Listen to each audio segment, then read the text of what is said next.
السلام علیکم، ہمتن گوش میں خوش آمدید۔ سبسکرائب کریں ہمارے چینل کو اور بیل آئیکن کو دبانا نہ بھولیں تاکہ ہماری ہر ویڈیو کا نوٹیفیکیشن آپ کو بر وقت مل سکے۔ پیش خدمت ہے ڈھاکہ ایڈونچر سیریز کا پہلا حصہ، موت کی ٹرین۔ قسط نمبر 2۔ بم پھٹ رہے تھے۔ مکتی باہنی سپاہی کی لاش لڑھکتی ہوئی سیڑھیوں کے نیچے گری تو اس کے ساتھ ہی ہندو مکتی باہنیوں کو پتہ چل گیا کہ اوپر جو آدمی ہے اس کے پاس اسلحہ ہے۔ ایک آدمی دوسری طرف سے مکان کی چھت پر چڑھ گیا۔ اس نے اس کمرے کی چھت توڑنی شروع کر دی جس کے اندر شہزاد کا باپ اکیلا رائفل لیے سیڑھیوں والے دروازے کے پاس بیٹھا تھا۔ چھت توڑ دی گئی۔ اوپر مکتی باہنی کے دوسرے سپاہی بھی پہنچ گئے۔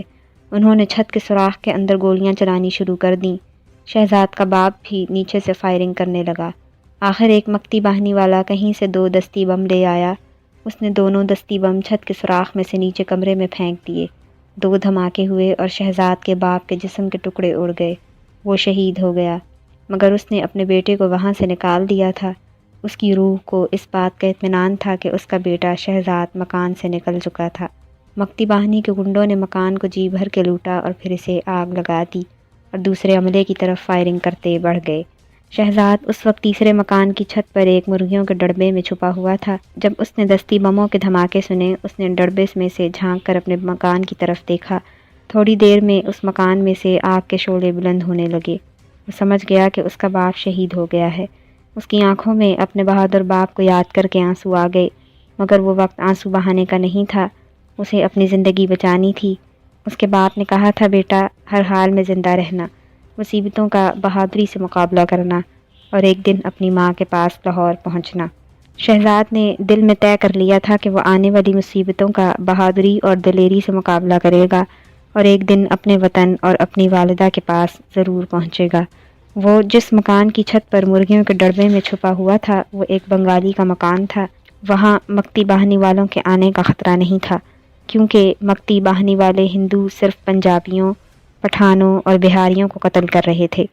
شہزاد بنگالی بڑی اچھی طرح سے بول لیتا تھا، مگر اس کا رنگ گورا تھا اور وہ صاف پہچانا جا سکتا تھا کہ وہ بنگالی نہیں بلکہ پنجابی یا پٹھان ہے۔ اس لیے وہ نیچے بنگالیوں کے پاس نہیں جانا چاہتا تھا۔ ایسا نہیں تھا کہ ہر بنگالی دشمن ہو گیا تھا۔ مشرقی پاکستان میں کروڑوں بنگالی مسلمان ایسے تھے جو ابھی تک پاکستان سے محبت کرتے تھے اور جنہیں مشرقی پاکستان کے ختم ہو جانے کا ہندوستان کی سازشوں کا سخت صدمہ تھا، مگر یہ پتہ لگانا مشکل تھا کہ کون ہمدرد ہے اور کون دشمن ہے۔ اس لیے شہزاد یہ خطرہ مول نہیں لینا چاہتا تھا۔ اس کے ذہن میں صرف اپنے اسکول کے ساتھی اور کلاس فیلو عبدل کا ہی خیال تھا۔ وہ کس طرح اس کے گھر دھان منڈی پہنچنا چاہتا تھا۔ اسے یقین تھا کہ عبدل اس کی ضرور مدد کرے گا، کیونکہ عبدل اور اس کے ماں باپ بڑے پکے مسلمان اور پاکستانی تھے۔ وہ پاکستان سے محبت کرتے تھے اور قائد اعظم کو ہی اپنا لیڈر سمجھتے تھے۔ سوال یہ تھا کہ وہ عبدل کے گھر وہاں سے نکل کر کیسے جائے۔ نیچے گلی میں مکتی باہنی کے گنڈے فائرنگ کرتے پھر رہے تھے۔ گولیوں کی آوازیں صاف سنائی دے رہی تھیں، مگر شہزاد مرغیوں کے ڈڑبے میں زیادہ دیر تک بھی نہیں رہ سکتا تھا۔ خدا جانے مرغیاں کہاں چلی گئی تھیں۔ یہ بھی اچھا تھا، ورنہ مرغیاں شور مچا کر شہزاد کو پکڑوا سکتی تھیں۔ اس وقت دن ڈوب رہا تھا۔ رائفل شہزاد کے پاس ہی تھی۔ وہ اندھیرا ہونے کا انتظار کرنے لگا تاکہ جب اندھیرا ہو جائے تو کسی طرح سے عبدل کے گھر پہنچنے کی کوشش کرے۔ وہ ساری جگہوں سے واقف تھا، اسے سارے راستے آتے تھے۔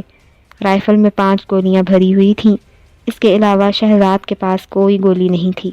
آہستہ آہستہ اندھیرا ہونے لگا، پھر رات ہو گئی۔ گلی میں خاموشی تھی، مگر دوسرے محلوں سے گولیاں چلنے کی آوازیں آ رہی تھیں۔ ایک ہیلی کاپٹر شور مچاتا ہوا اوپر سے گزر گیا۔ جب ہیلی کاپٹر دور چلا گیا تو شہزاد مرغیوں کے ڈڑبے سے باہر نکل آیا۔ اس کا جسم ایک جگہ سمٹ کر بیٹھے رہنے سے درد کرنے لگا تھا۔ اس نے اپنے جسم کو تھوڑی سی ورزش کر کے گرم کیا اور مکان کی چھت پر سے نیچے گلی میں جھانک کر دیکھا۔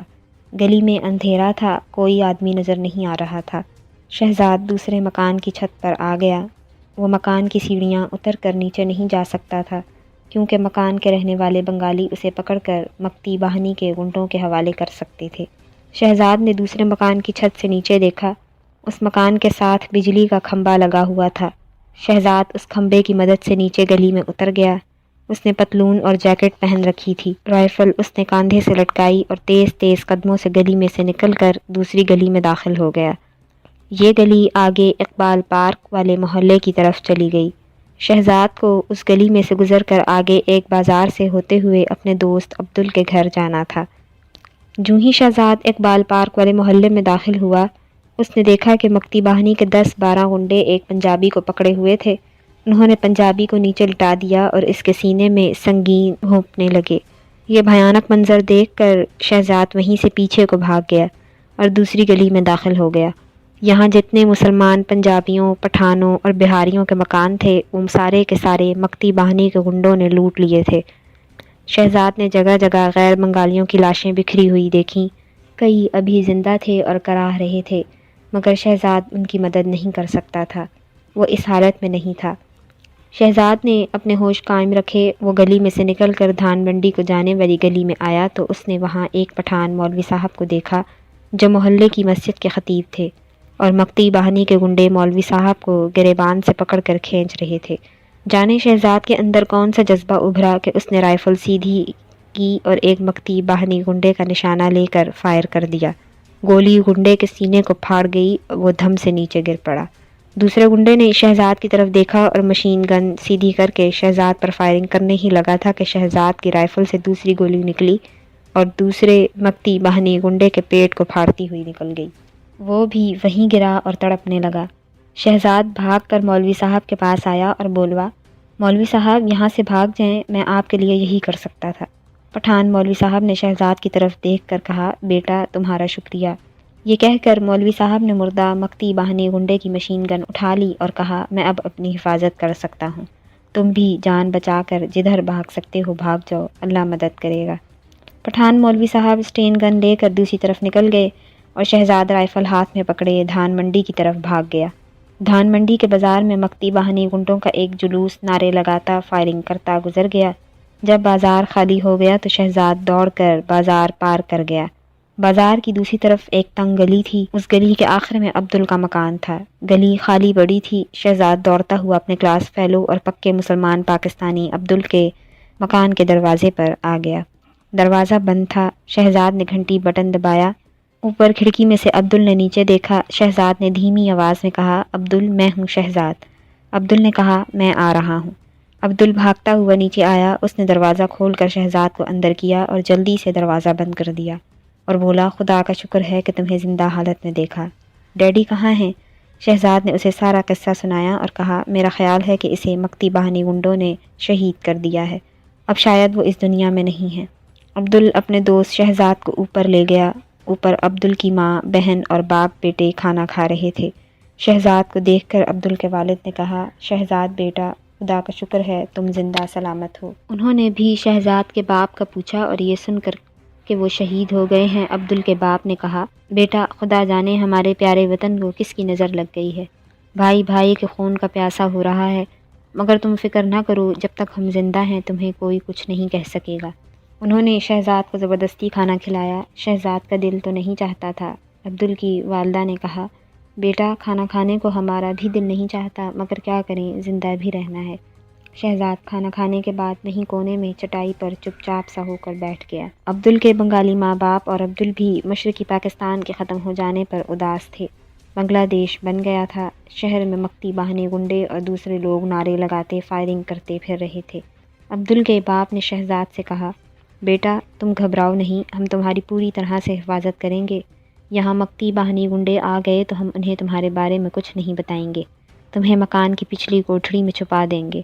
پھر وہ یہ کہہ کر مکان سے اتر گیا کہ میں ذرا باہر کے حالات دیکھ کر آتا ہوں۔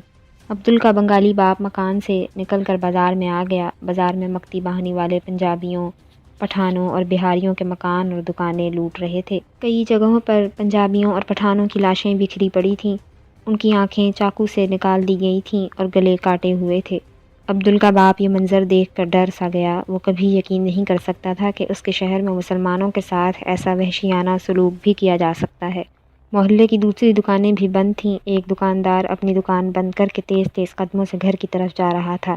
اس نے عبدل کے باپ کے قریب سے گزرتے ہوئے کہا، تم یہاں کیوں کھڑے ہو؟ اپنے گھر جاؤ، یہ مکتی باہنی والے تمہیں بھی زندہ نہیں چھوڑیں گے۔ عبدل کا باپ وہیں سے اپنی گلی کی طرف مڑا۔ سامنے سے ایک مکتی باہنی گنڈا اس کی طرف آیا۔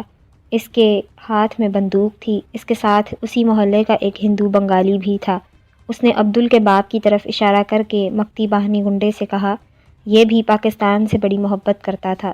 مکتی باہنی گنڈے نے بندوق عبدل کے باپ کی طرف کر دی اور فائر کرنے ہی والا تھا کہ سامنے سے ایک بوڑھے بنگالی نے بلند آواز میں بنگلہ زبان میں کہا، کچھ شرم کرو، اسے کیوں مارتے ہو؟ یہ تو شیخ مجیب الرحمن کا خاص آدمی ہے۔ اس پر مکتی باہنی گنڈے نے بندوق نیچے کر لی۔ عبدل کے باپ نے اس آدمی کا شکریہ ادا کیا اور بھاگ کر اپنی گلی میں آ گیا۔ گھر میں آتے ہی وہ چٹائی پر بیٹھ گیا۔ اس کا رنگ اڑا ہوا تھا۔ عبدل کی بہن ارمان نے اسے گھیر لیا۔ عبدل کے باپ نے کہا، شہر میں تو قیامت مچی ہوئی ہے، ہر طرف مسلمان، پنجابیوں اور پٹھانوں کی لاشیں بکھری پڑی ہیں۔ مکتی باہنی کے گنڈے گھر گھر کی تلاشی لے رہے ہیں اور مسلمان پنجابیوں کو ڈھونڈ ڈھونڈ کر قتل کر رہے ہیں۔ شہزاد نے کہا، چچا جان، آپ میری خاطر اپنے اور سارے گھر والوں کی جان خطرے میں نہ ڈالیں، مجھے تھوڑے سے روپے دے دیں، میں ڈھاکہ سے چٹاگاؤں کی طرف بھاگنے کی کوشش کروں گا۔ عبدل کے باپ نے کہا، بیٹا شہزاد، پہلی بات تو یہ ہے کہ تم زندہ سلامت چٹاگاؤں کے شہر نہ پہنچ سکو گے، کیونکہ مکتی باہنی والے ریل گاڑیوں کو بھی کھڑی کر کے پنجابیوں پٹھانوں کو نکال کر قتل کر رہے ہیں۔ دوسرے، اگر تم کسی طرح چٹاگاؤں پہنچ بھی گئے، وہاں بھی یہی قتل عام ہو رہا ہے، وہاں تم کس طرح زندہ بچ سکو گے؟ عبدل نے بھی اپنے باپ کی تائید کرتے ہوئے کہا، ہاں شہزاد، تم ہمارے گھر میں ہی ہو، حالات جلد ٹھیک ہو جائیں گے، پھر تم ہوائی جہاز میں بیٹھ کر لاہور چلے جانا۔ عبدل کا ایک بنگالی نوکر بھی تھا۔ وہ باورچی خانے میں بیٹھا یہ ساری باتیں سن رہا تھا۔ اس کو پتہ چل گیا تھا کہ شہزاد ایک پنجابی لڑکا ہے اور یہاں چھپا ہوا ہے۔ اس بنگالی نوکر کے دل میں بھی دوسرے مسلمان بنگالیوں کی طرح ہندوؤں نے مسلمان پنجابیوں اور پٹھانوں کے خلاف نفرت بٹھا دی تھی۔ اس نے دل میں فیصلہ کر لیا تھا کہ وہ مکتی باہنی والے کو جا کر شہزاد کے بارے میں بتا دے گا۔ شہزاد کہنے لگا، جیسے آپ کی مرضی، مگر میں نہیں چاہتا کہ میری وجہ سے آپ پر کوئی آفت آئے۔ عبدل کی والدہ نے شہزاد کو پیار کرتے ہوئے کہا، بیٹا، سارے مسلمان بنگالی ایسے نہیں ہیں، ہم تو اب بھی پاکستان سے محبت کرتے ہیں اور اپنے مسلمان بھائیوں کی خدمت کے لیے حاضر ہیں۔ یہ تو چند ایک بنگالی مسلمان ہیں جن کے دماغ ہندوؤں اور ہندوستان والوں نے خراب کر دیے ہیں۔ یہ بہت جلد بھاگ جائیں گے، پھر سب ٹھیک ہو جائے گا، تم اطمینان سے یہاں رہو۔ عبدل کا باپ بولا، تم ابھی مکان سے باہر مت نکلنا، اوپر والی کوٹھڑی میں جا کر آرام کرو۔ شہزاد مکان کی تیسری منزل والی کوٹھڑی میں آ گیا۔ یہاں ایک چارپائی بچھی ہوئی تھی، وہ اس پر لیٹ گیا۔ اپنے شہید باپ کو یاد کر کے اس کی آنکھوں میں آنسو آ گئے۔ اس کی رائفل اب بھی اس کے پاس تھی اور اس میں 4 گولیاں بھری ہوئی تھیں۔ دوسری طرف ایسا ہوا کہ جب رات کے 10 بج گئے تو عیار بنگالی نوکر نے روز کی طرح چھٹی کی اور عبدل کے باپ کو سلام کر کے گھر سے چلا گیا۔ گلی سے باہر جاتے ہی وہ سیدھا مکتی باہنی کے ہندو گنڈے کے پاس پہنچا اور اسے کہا، بابو، گلی میں جو 7 نمبر کا مکان ہے، وہاں ایک پنجابی لڑکا مکان کی اوپر والی کوٹھڑی میں چھپا ہوا ہے۔ مکتی باہنی گنڈے نے بندوق اٹھائی اور اپنے 4-5 ساتھیوں کو لے کر سیدھا عبدل کے مکان کا دروازہ کھٹکھٹایا۔ اوپر عبدل کا باپ ابھی تک جاگ رہا تھا۔ عبدل، اس کی ماں اور بہن سو گئے تھے۔ دروازے پر زور زور سے ٹھک ٹھک کی اور آواز سے عبدل اور اس کی ماں کی آنکھ بھی کھل گئی۔ اوپر والی کوٹھڑی میں شہزاد جاگ رہا تھا۔ وہ جلدی سے اٹھ بیٹھا اور رائفل ہاتھ میں لے کر دروازے کے سوراخ میں سے چھت پر کھلتی سیڑھی کے دروازے کو تکنے لگا۔ رات کے اندھیرے میں اسے دروازے پر کوئی آدمی نظر نہیں آ رہا تھا۔ عبدل کے باپ نے کھڑکی میں سے گلی میں جھانک کر پوچھا، کون ہے؟ کیا بات ہے؟ نیچے سے مکتی باہنی کے گنڈے نے کرخت آواز میں کہا، دروازہ کھولو، نہیں تو ہم اسے توڑ دیں گے۔ عبدل کا باپ سمجھ گیا کہ کسی نے ان لوگوں کو شہزاد کے بارے میں بتا دیا ہے، مگر اس نے انجان بنتے ہوئے پوچھا، کیا چاہتے ہو تم؟ کس لیے آئے ہو؟ مکتی باہنی گنڈے نے ہوا میں فائر کر دیا اور بولا، تمہارے گھر میں جو پنجابی لڑکا چھپا ہوا ہے اسے باہر نکال دو، نہیں تو تمہارے مکان کو آگ لگا دیں گے۔ یہ آواز شہزاد نے بھی سن لی۔ وہ نہیں چاہتا تھا کہ اس کی وجہ سے عبدل کا گھر جل کر راکھ ہو جائے۔ وہ جانتا تھا کہ اس وقت سارے ڈھاکہ شہر میں قیامت مچی ہوئی ہے اور وہاں کوئی پولیس وغیرہ نہیں ہے۔ وہ جلدی سے اوپر والی منزل سے دوسری منزل کے کمرے میں آ گیا اور عبدل کے باپ سے کہنے لگا، چچا، میں مکان کی چھتوں پر سے بھاگ رہا ہوں، تم انہیں کہہ دو کہ تلاشی لے لیں۔ اس سے پہلے کہ عبدل کا باپ کوئی جواب دیتا، شہزاد تیزی سے اوپر سیڑھیاں چڑھ گیا۔ عبدل کے باپ نے کھڑکی میں سے سر نکال کر نیچے کھڑے مکتی باہنی کے گنڈوں کو کہا، میں دروازہ کھولتا ہوں، تم خود اوپر آ کر تلاشی لے لو۔ عبدل کے باپ نے نیچے جا کر دروازہ کھول دیا۔ مکتی باہنی کے گنڈے دھڑ دھڑ کر کے اوپر آ گئے۔ انہوں نے سارے مکان کی تلاشی لی، اوپر کی منزل میں جا کر کوٹھڑی بھی دیکھی، وہاں شہزاد نہیں تھا۔ وہ تو ساتھ والے مکان کی چھت پر سے کود کر تیسرے مکان کی چھت پر جا کر پانی کی ٹنکی کے پیچھے چھپ گیا تھا۔ اس نے رائفل سیدھی کر رکھی تھی کہ اگر کوئی مکتی باہنی کا گنڈا وہاں آیا تو وہ اسے زندہ نہیں چھوڑے گا، مگر گنڈے تلاشی لے کر چلے گئے۔ ان کے جانے کے بعد شہزاد نے سوچا کہ وہ کہاں جائے۔ رات کے 11 بجنے والے تھے۔ آخر اس نے یہی فیصلہ کیا کہ واپس عبدل کے گھر میں چلا جانا چاہیے۔ مکتی باہنی گنڈے اس مکان کی تلاشی لے جا چکے ہیں، اب وہ واپس نہیں آئیں گے۔ شہزاد مکانوں کی چھتوں پر سے ہوتا ہوا واپس عبدل کی مکان کی چھت پر آ گیا، کیونکہ اس وقت وہاں سے باہر نکلنا بے حد خطرناک تھا۔ باہر شہر کے گلی کوچوں میں موت کے سوا اور کچھ نہیں تھا۔ شہزاد زندہ نہیں بچ سکتا تھا۔ وہ عبدل کے مکان کی کوٹھڑی میں آ کر چارپائی پر بیٹھ گیا۔ رائفل اس کے پاس ہی چارپائی پر پڑی تھی۔ اتنے میں عبدل کا باپ اوپر آ گیا۔ اس نے شہزاد کو دیکھا تو بولا، تم نے اچھا کیا کہ واپس آ گئے اور نیچے بازار میں نہیں گئے۔ اب وہ لوگ یہاں نہیں آئیں گے، تم آرام سے یہاں رات گزارو، صبح دیکھا جائے گا۔ رات کسی نہ کسی طرح شہزاد نے گزار دی۔ دن نکلا تو شہر میں پھر فائرنگ کی آوازیں سنائی دینے لگیں۔ شہر میں ابھی تک لوٹ مار اور قتل عام جاری تھا۔ مکتی باہنی کے گنڈے پنجابیوں اور پٹھانوں کو مکانوں سے نکال کر گھسیٹ کر بازار میں لے جاتے اور وہاں انہیں یا تو گولی مار دیتے یا ان کے کانوں اور آنکھوں میں تیزاب ڈال کر انہیں سخت عذاب سے تڑپ تڑپ کر مرنے کے لیے چھوڑ دیتے۔ عبدل کا بنگالی نوکر بھی آ گیا تھا۔ وہ باورچی خانے میں چائے بنا رہا تھا۔ اسے فوراً پتہ چل گیا کہ شہزاد رات کو بھاگ گیا تھا مگر اب پھر واپس آ گیا ہے۔ اس کے دل میں نفرت کا شعلہ ایک بار پھر بھڑک اٹھا۔ وہ چینی لانے کے بہانے بازار میں آ گیا۔ اس بازار کے سامنے اقبال اسکول تھا۔ اس اسکول میں پنجابیوں اور پٹھانوں کو پکڑ کر لایا جاتا، پھر انہیں گولیوں سے اڑا دیا جاتا اور ان کی لاشیں وہیں تڑپنے کے لیے چھوڑ دی جاتی تھیں۔ اقبال اسکول کے باہر مکتی باہنی کے گنڈوں نے پنجابیوں کی قتل گاہ لکھ کر بورڈ لگایا ہوا تھا۔ بنگالی نوکر سیدھا اقبال اسکول پہنچا اور وہاں جا کر مکتی باہنی کے گنڈے سردار کو بتایا کہ عبدل کے مکان میں رات کو جو پنجابی لڑکا بھاگ گیا تھا وہ اب پھر واپس آ گیا ہے اور اسی مکان میں چھپا ہوا ہے۔ مکتی باہنی گنڈے نے 4-5 گنڈوں کو ساتھ لیا اور عبدل کے مکان پر آتے ہی دھڑا دھڑ اوپر چڑھ گیا۔ وہ اتنی تیزی سے اوپر آ گئے کہ شہزاد کو بھاگنے کا موقع نہ مل سکا۔ مکتی باہنی گنڈوں نے کالے کالے بنگالیوں میں گورے رنگ کے لڑکے کو دیکھتے ہی پہچان لیا کہ یہی پنجابی ہے۔ انہوں نے شہزاد کو گردن سے پکڑا اور گھسیٹتے ہوئے نیچے گلی میں لے آئے۔ یہ سب کچھ اتنا جلدی ہو گیا کہ عبدل کا باپ دیکھتا ہی رہ گیا۔ وہ ان خونی گنڈوں سے شہزاد کو بچا بھی نہیں سکتا تھا۔